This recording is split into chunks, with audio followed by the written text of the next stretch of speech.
মাঝে উপস্থিত আছেন আমাদের এই ষষ্ঠ নির্বাচনে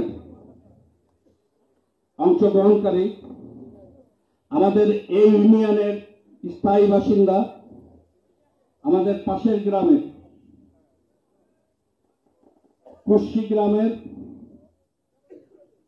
আমাদের সার্বজনীন সবার পরিচিত মুখ সফল ব্যবসায়ী। আমি মনে করি এখানে যারা উপস্থিত আছেন প্রত্যেকের কারো না কারোর সাথে ব্যক্তিগত তার যোগাযোগ সবসময়ের জন্য রয়ে গেছে, আর ব্যক্তিগতভাবে আমার সাথে তার সম্পর্ক, আমরা চাচাতো ভাই। আমার আব্বা আর তার আব্বা অত্যন্ত কাছের বন্ধু মানুষ ছিল। আমরা যখন ছোট ছিলাম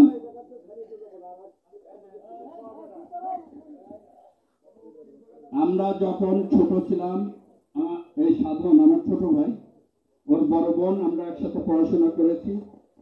সে আজ আমাদের মাঝে নাই। আমার নিজের জায়গার গাছ বিক্রি করে আমার বাবা মার নামে সে কেস করে 4টা বছর আমার বুড়ো বাবার নিয়ে রাজবাড়ী কোর্টে ঘোরাঘুরি করেছে। ইনশাল্লাহ আমাদের মামলা আমাদের পক্ষে আসছে। বাদী কিন্তু উনি, আমি কিন্তু একটা বাদী না। উনি স্কুলের 2টা পুকুর আছে কলেজের সামনে, আপনারা জানেন।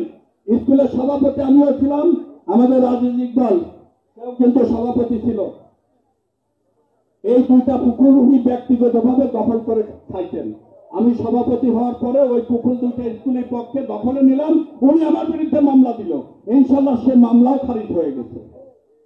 আমি কিন্তু ওনার বিরুদ্ধে কোনো মামলা দেয়নি, উনি বারবার আমাকে মামলা দিয়ে হ্যারাসমেন্ট করেছে। তাই যদি আমার এই সমর্থক, আমরা আজকের এই প্রার্থী যদি আমাদের সাথে একমত হয়, তাহলে ওনার যদি সোনাপুরের অঞ্চলে কলেজ মাঠে যদি উনি নির্বাচনী জনসভায় উনি করেন, সেখানে যদি আমাদেরকে দাওয়াত দেন, সেই দিন দেখবেন কত রকমের কত কথা। এর আগে গরু চুরির একটা ঘটনা, সেই ঘটনায় আমার নিকট আত্মীয় সেখানে সে গরু কেনছে না, চুরি করে আনছে। সেখানে আলোচনা করে এলাকাবাসী, আমরা আজিজ ইকবাল আছে, তাকে আমরা এখান থেকে উচ্ছেদ করে দিচ্ছি এবং তার যে কয়টা গরু ছিল বিক্রি করে তার কাছে এসে উচ্ছেদ হলে গরু রাখবার কথা, বেচা কিনা করে তার কাছে টাকা রাখা হলো, আর সে তো পালাতো। সেই টাকা দেশে ফিরে আসে আর এক জায়গা বাড়ি করবি, তারা হদিস নেই। সেই টাকার আর হদিস নয়। ওই ছেলেটার বউ এই বাড়ি ঘুরতে ঘুরতে লাস্টে আর ঘরে না। আর একটা জিনিস ব্যাপক আকারে এগুলো বলা হবে। মেচুয়া ঘাটাতে একসময় গরু চুরি হয়েছিল। আপনারা যারা এখানে আছেন, আলম নাম করে আর লতিফ নাম করে 2জন গরু চুরি করে ধরা পড়ে। সেখানে আমরা বিচারে বসে ওই আলমের আমরা সাহায্য করে সমস্ত ইজলি বেওলিতে ঘুরাইছিলাম জুতোর মালা গলায় দিয়ে। আর সিদ্ধান্ত নেওয়া হয়েছিল এই লতিফকে যেদিন পাওয়া যাবে সেখান থেকে জুতোর মালা গলায় চলে দেওয়া হবে। তার 7 দিনের পর ওই লতিফ তার বাড়ি এসে উঠল। আজ পর্যন্ত লতিফের কিন্তু আর বিচারের কার্যে আনা হয় নাই। চোরের শেল্টার কে দেয়?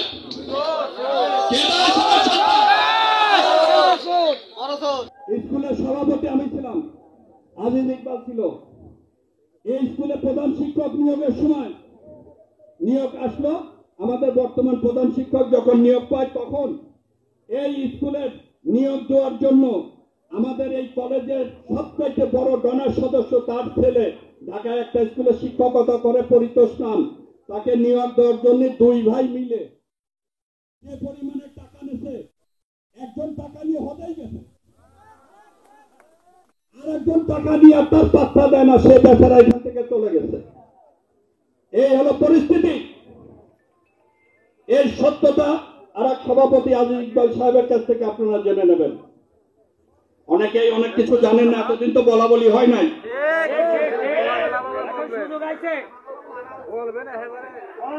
শোনেন, কলেজ আজিজ ইকবাল যখন বিদেশে, এই কলেজ আমরা যখন প্রতিষ্ঠাতা করি, এই কলেজ যখন প্রতিষ্ঠাতা করি তখন মাতবাড়ির সাথে আমাদের অঞ্চলের ভিত্তিক দলমত নির্বিশেষে একটা দ্বিধাদ্বন্দ্ব করে যায়। আমরা মন্ত্রীর সাথে, তখন বাংলাদেশ জাতীয়তাবাদী দলের মন্ত্রী ছিল জাহানা বেগম, আমি সেই দল করতাম, তার সাথে দ্বিধাদ্বন্দ্ব করে অঞ্চল ভিত্তিক এই কলেজে সমর্থক দেয়। আমি তখন মামলা হয়, তারা মামলা করে, দুইটা মামলা একটা মামলার 1 নম্বর আসামি আমি, আর একটা মামলার 2 নম্বর আসামি আমি, আর একটা মামলায় 1 নম্বর আসামি সে, 2 নম্বর আসামি আমি।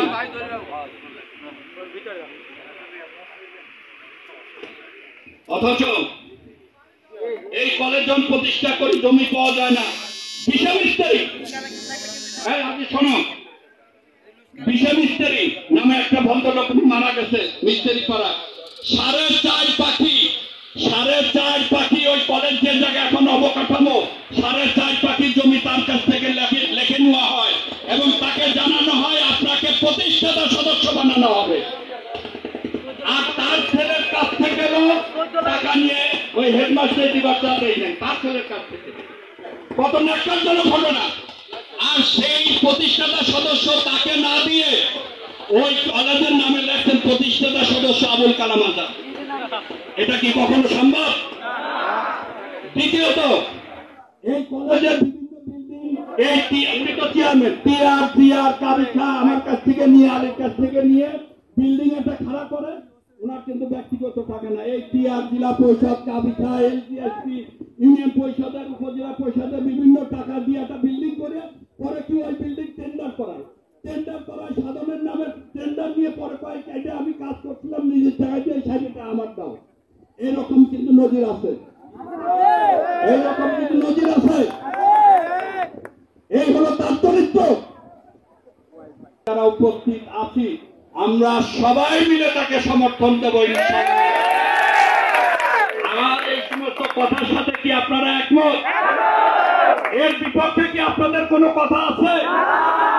যদি না থাকে, আমি অনেক কিছুই তো মনে আছে, সবসময় তো সবকিছু মনে পড়ে না, তবে যাই হোক কত কিছু আপনাদের বোঝানোর চেষ্টা করেছি। আরো এখানে নেতৃবৃন্দ আছেন, তারা তাদের ভাষার ভিতর দিয়ে তারা কথা বলবেন।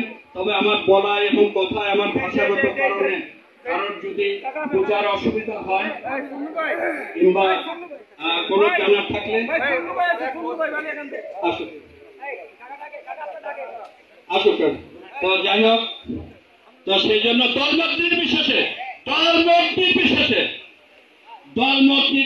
বলছে আমি বিএনপি করি, আমি তো আওয়ামী লীগের পরিচয় দিচ্ছি না, আওয়ামী লীগে যাচ্ছেও না। আমাদের অনেক নেতা দলমত নির্বিশেষে সে যদি আমাদের সাথে একমত হয়, আমি মনে করি বালিয়াকান্দি থানার সর্বস্তরে দলমত নির্বিশেষে তাই তার কাছে আমার জিজ্ঞাসা আরো যদি মনে পড়ে পরবর্তী মিটিং এ আরো জানবো। সেই জন্য আজকে আমার আলোচনা সবাই, আমার বলা বক্তব্য এখানে শেষ।